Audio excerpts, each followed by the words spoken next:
Bienvenue chers élèves dans cette nouvelle séance d'exercice.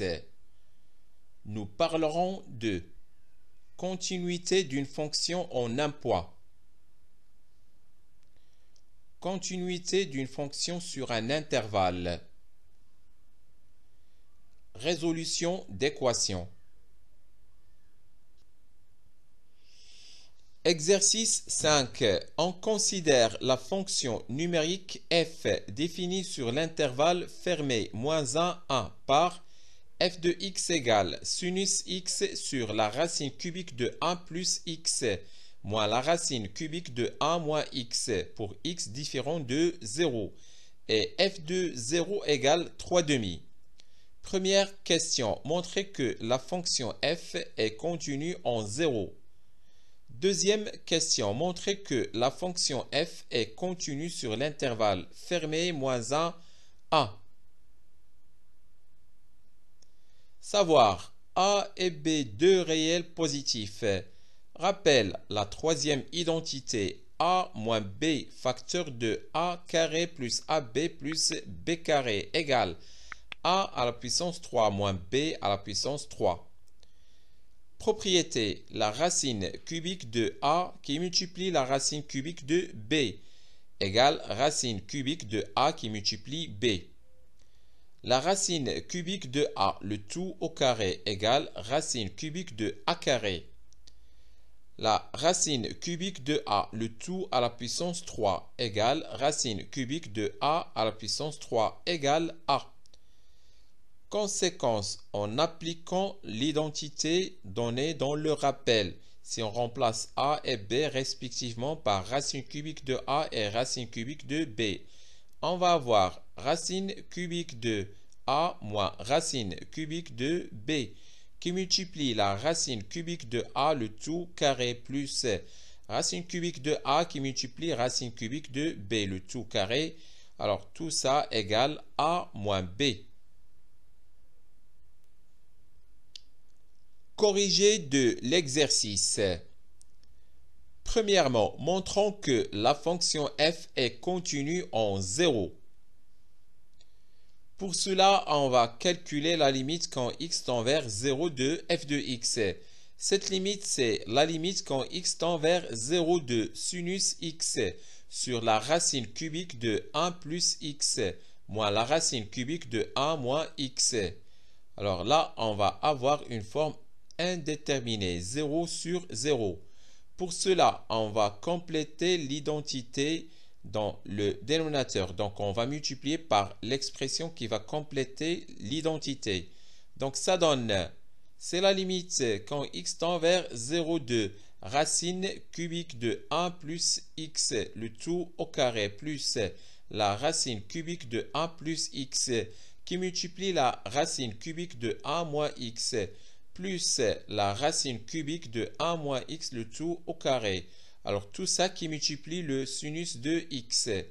Au dénominateur, on va avoir racine cubique de 1 plus x moins la racine cubique de 1 moins x. Le tout qui multiplie la racine cubique de 1 plus x, le tout carré, plus la racine cubique de 1 plus x qui multiplie la racine cubique de 1 moins x, plus la racine cubique de 1 moins x, le tout carré,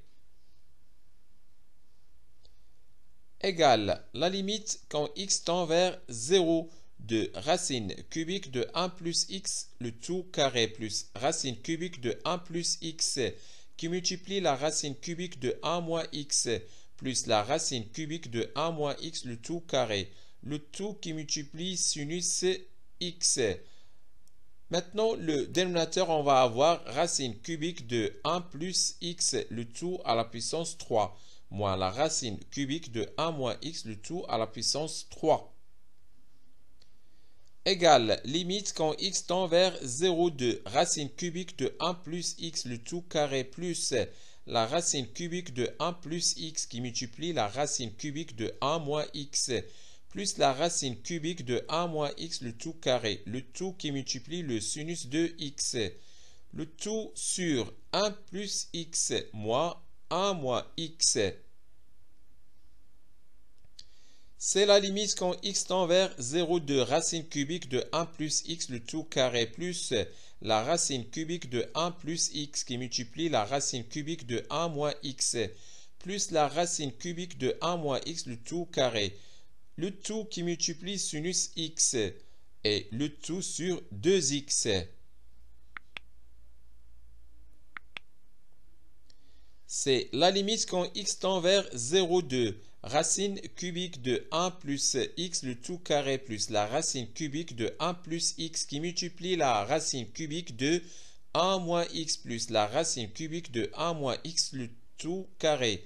Alors, le tout sur 2 et qui multiplie sinus de x sur x. Or, la limite quand x tend vers 0,2, racine cubique de 1 plus x le tout carré plus la racine cubique de 1 plus x qui multiplie la racine cubique de 1 moins x plus la racine cubique de 1 moins x le tout carré et le tout sur 2. Cette limite est égale à 3 demi et la limite quand x tend vers 0,2 sinus x sur x est égal à 1. Donc, la limite quand x tend vers 0,2 f de x est égal à 3 demi. Et puisque f de 0 égale aussi à 3 demi, alors la limite quand x tend vers 0,2 f de x est égal à f de 0. Et par conséquent, la fonction f est continue en 0. Maintenant, montrons que la fonction f est continue sur l'intervalle moins 1, 1. La fonction qui à x fait correspondre sinus x est continue sur R, donc elle est continue sur l'intervalle moins 1, 1. La fonction qui à x fait correspondre racine cubique de 1 plus x moins la racine cubique de 1 moins x est continue sur son ensemble de définition qui est moins 1, 1. Et pour tout x de l'intervalle fermé moins 1, 1 privé de 0, on a la racine cubique de 1 plus x moins la racine cubique de 1 moins x est différent de 0. Donc, la fonction f est continue sur l'intervalle fermé moins 1, 1 privé de 0. C'est le quotient de deux fonctions continues sur l'intervalle moins 1, 1 privé de 0. Et puisque la fonction f est aussi continue en 0, alors elle est continue sur l'intervalle fermé moins 1, 1. Exercice 6. Première question. Montrez que l'équation x qui multiplie la racine cubique de x plus la racine cubique de x carré égale 1 admet une solution unique alpha dans l'intervalle ouvert 0, 1. Deuxième question. Montrez que alpha égale racine carrée de 5 moins 2. Corrigé de l'exercice. Premièrement, montrons que l'équation x racine cubique de x plus racine cubique de x carré égale 1 admet une solution unique alpha dans l'intervalle ouvert 0, 1. Soit f, la fonction numérique de la variable réelle définie sur l'intervalle fermé 0, 1 par f de x égale x, racine cubique de x plus racine cubique de x carré moins 1. F est une fonction continue sur l'intervalle fermé 0, 1. C'est la somme de deux fonctions continues sur l'intervalle 0, 1. Ces deux fonctions sont, la première c'est la fonction qui à x fait correspondre x racine cubique de x. Et la deuxième, c'est la fonction qui à x fait correspondre racine cubique de x carré moins 1. Ces deux fonctions sont continues sur l'intervalle fermé 0, 1. Soit xy, deux éléments de l'intervalle fermé 0, 1. Si 0 inférieur ou égal à x inférieur strictement à y est inférieur ou égal à 1, alors 0 est inférieur ou égal à racine cubique de x inférieur strictement à racine cubique de y est inférieur ou égal à 1. Et 0 inférieur ou égal à x carré inférieur strictement à y carré et inférieur ou égal à 1. Par suite, 0 inférieur ou égal à x racine cubique de x inférieur strictement à y racine cubique de y est inférieur ou égal à 1. Et 0 inférieur ou égal à racine cubique de x carré inférieur strictement à racine cubique de y carré est inférieur ou égal à 1. Donc 0 inférieur ou égal à x racine cubique de x plus racine cubique de x carré inférieur strictement à y racine cubique de y plus racine cubique de y carré est inférieur ou égal à 2. Et moins 1. Donc maintenant, on va retrancher moins 1 de chaque membre de l'inégalité. Et on va avoir moins 1 inférieur ou égal à x racine cubique de x plus racine cubique de x carré moins 1 inférieur strictement à y racine cubique de y plus racine cubique de y carré moins 1 est inférieur ou égal à 1. Soit moins 1 inférieur ou égal à f de x inférieur strictement à f de y est inférieur ou égal à 1.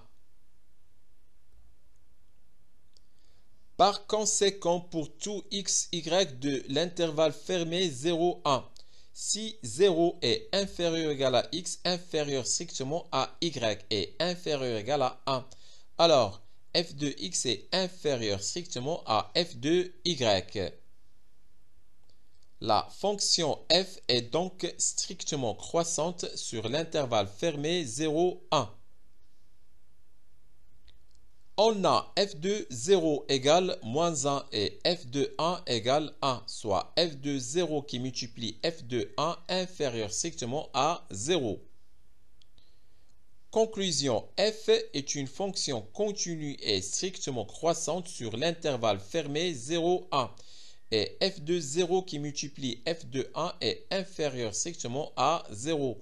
Donc, l'équation f de x égale 0, soit l'équation x racine cubique de x plus racine cubique de x carré égale 1 admet une solution unique alpha dans l'intervalle ouvert 0, 1. Deuxièmement, montrons que alpha égale racine carrée de 5 moins 2. Alpha est l'unique solution de l'équation x racine cubique de x plus racine cubique de x carré égale 1 dans l'intervalle ouvert 0, 1. On a alpha qui multiplie racine cubique de alpha plus la racine cubique de alpha carré égale 1 et 0 inférieur strictement à alpha inférieur strictement à 1 équivalent à alpha racine cubique de alpha plus racine cubique de alpha carré moins 1 égale 0 et toujours alpha compris strictement entre 0 et 1. Équivalent à racine cubique de alpha au cube qui multiplie la racine cubique de alpha plus racine cubique de alpha carré moins 1 égale 0 et alpha compris strictement entre 0 et 1. Équivalent à racine cubique de alpha à la puissance 4 plus la racine cubique de alpha carré moins 1 égale 0 et alpha compris strictement entre 0 et 1. Équivalent à racine cubique de alpha carré le tout au carré plus la racine cubique de alpha carré moins 1 égale 0 et alpha compris strictement entre 0 et 1. Donc la racine cubique de alpha carré est la racine positive de l'équation t carré plus t moins 1 égale 0. L'équation t carré plus t moins 1 égale 0 admet 2 racines t1 égale moins racine carrée de 5 moins 1 sur 2. Cette solution est négative et t2 égale racine carrée de 5 moins 1 sur 2. Et cette solution est strictement positive. Par suite, racine cubique de alpha carré égale racine carrée de 5 moins 1 le tout sur 2.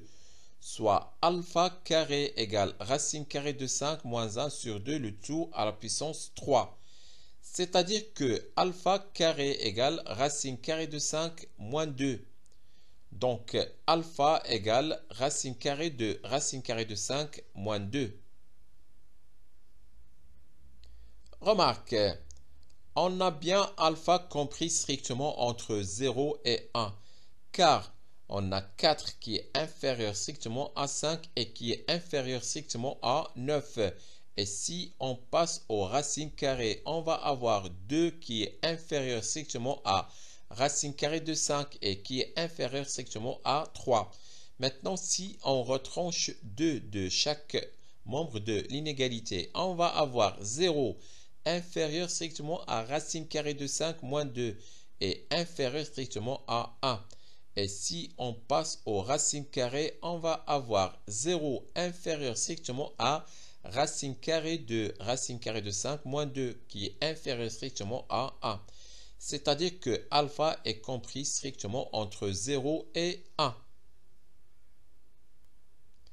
Voilà, c'est fini pour cette séance. Au revoir.